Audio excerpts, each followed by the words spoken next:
And something else, and I'm not quite sure, I think Mr. Hustle's moved again.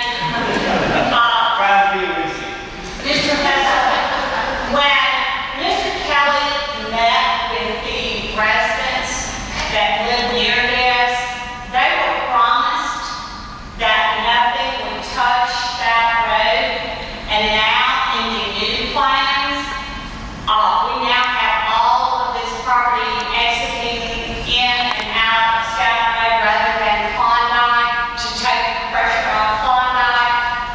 But in fact, you have moved the entrance 50 feet closer to a red light intersection rather than further down where it was to start with. What's the reasoning there?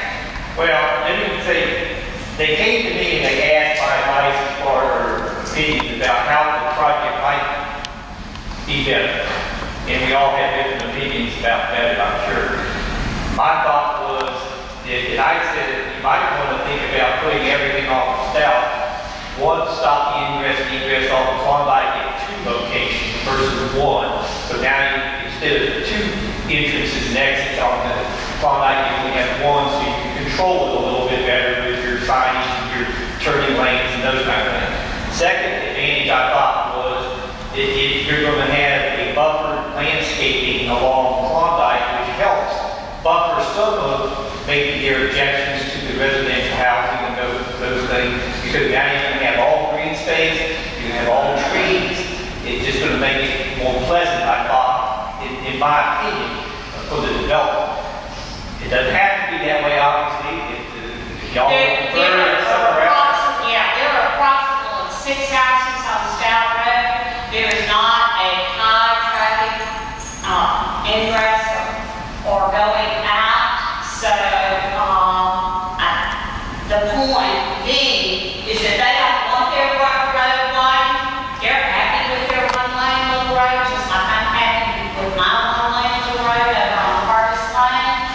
And so I mean that was one of the very first things that both Mr. Kelly and his associates promised is we won't touch Scout Road. And that's the first thing I had to go back now and say, oh, they're all going to come in and out of Scout Road. They don't have to. They can come out both.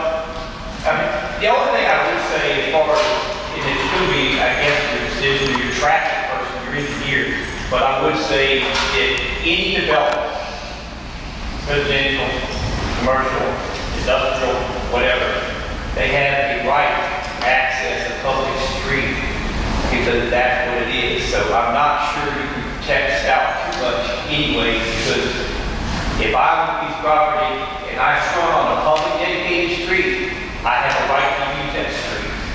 So, Except then their promises weren't really what they meant them to be. Let me answer that. Since you brought up the question of our integrity, let me explain. We were simply, as I told you before, let's tell the whole story. I was responding to Mr. Hessel's recommendation because I was asked to go sit and talk with him and get his ideas and recommendations that could help improve for the city of Long Beach. That's what we looked at. I am perfectly willing, as I told you before, to make it all the coming and going straight off of Klondike. It makes no difference to us. That is far more palatable than Scout Road. Way palatable. I think that what we've tried to say here is this plan is not accepted by any means at this time anyway. Well, that's what I would get to, Mayor. Tell the board members to ask some questions.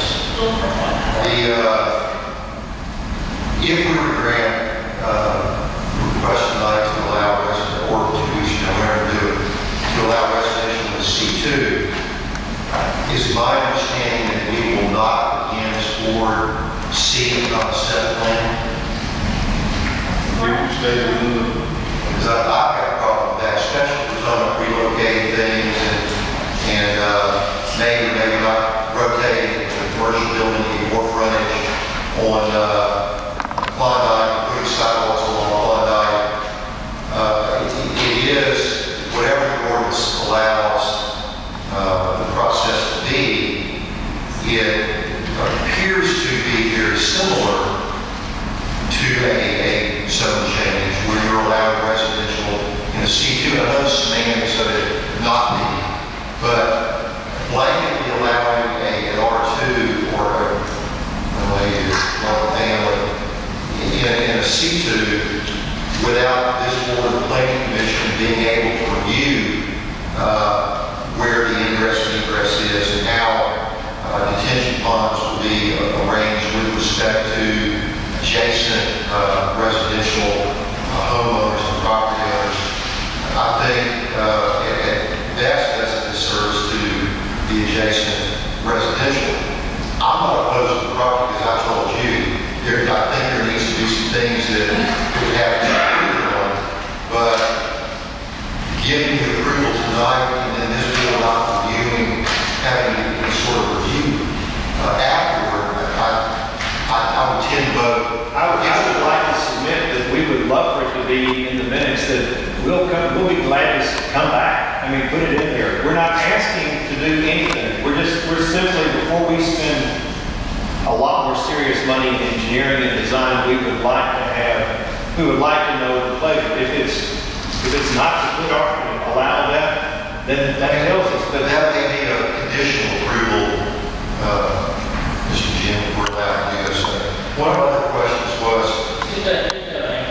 whatever the village is on this property for residential, I assume would be assessed at 10% would be the village on that. Is there a reduction just because of the type of project it is? What's that reduction in taxes? It's about 35%, but we're taxed at 15% of the millage rate, not 10. So our butts would be we would collect 65% of the millage on 15% assessment, or we're only getting 35%. For 15 years. Which one? 65? You're getting about 60%. I can get that exact for you, but you're getting about 60% of what you would be getting for the first 15 years, and after the 15 years, you're getting full, and it doesn't drop to 10% of the assessed value. It goes to 15. It stays there. To my fellow board members, what tax percentage we provide on the commercial property on Chet Days? Is that percentage would be we get that? well, It was out. it's only improved. Only improved. You still pay on ground and all that. You still pay school taxes. But you Is that half? I don't know, not for the city or county, because the schools are going to continue to get theirs. And Mr. Kelly, yours will have full school taxes, because that was the question I was asked. Or will there be a discount on your school taxes as well? The entire tax amount is based on Senate Bill 3100. It is figured on the income approach, and it's called the LURA. It stands for Restricted Land Use Agreement, or Land Use Restricted Agreement, I should say. So for 15 years, we can only collect max of rent, and so we're taxed on what our maximum rent is allowed for that 15 years. And after that, LURA is abandoned in year 15, year 16, it goes to the full value. So there would be a reduction in school taxes? I'm going to say right now that I think it is. Carolyn, I don't know that for sure. We're taxed at 55 mils for school taxes. Well, we'll do all the others. It's about 60 mils for school taxes. Every homeowner in Long Beach. And so that was the question that the superintendent asked me to ask. And I said, oh, surely there is no reduction in school taxes. We know that the property taxes are a reduction. I can get that answer for you, but I can't answer that question definitively right now. But I can get that Because answer. that's going to make a big difference too when we're sitting in a... Well, let me caution you before you make the next statement.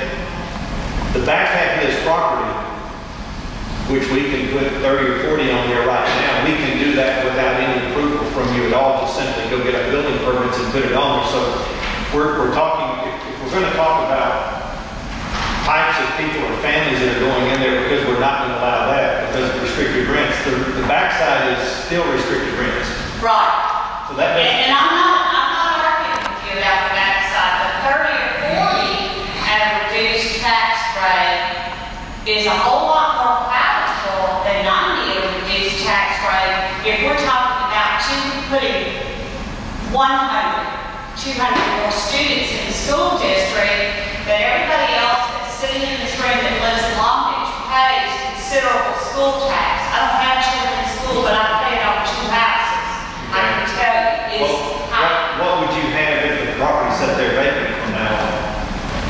You do pay school tax on vacant property. Which isn't much.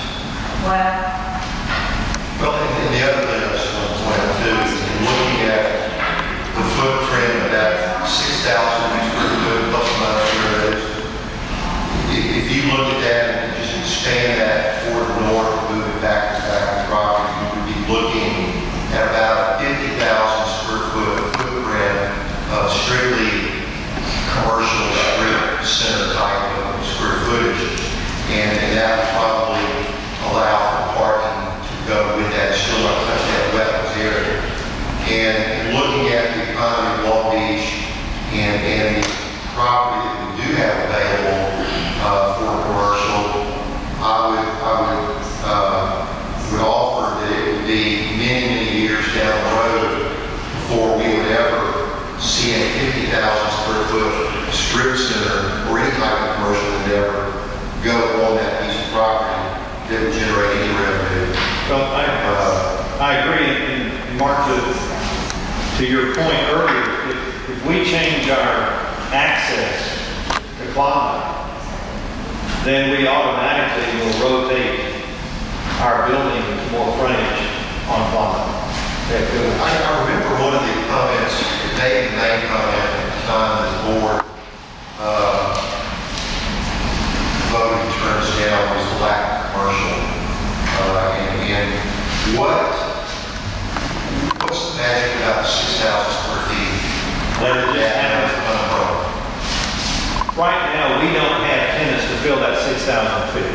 But what we'll agree to do is we will permit it and build it the same time we build everything else, and it will be there. And if we have to pay on an empty rent building, pay the taxes and pay the debt service, that's what we're willing to do.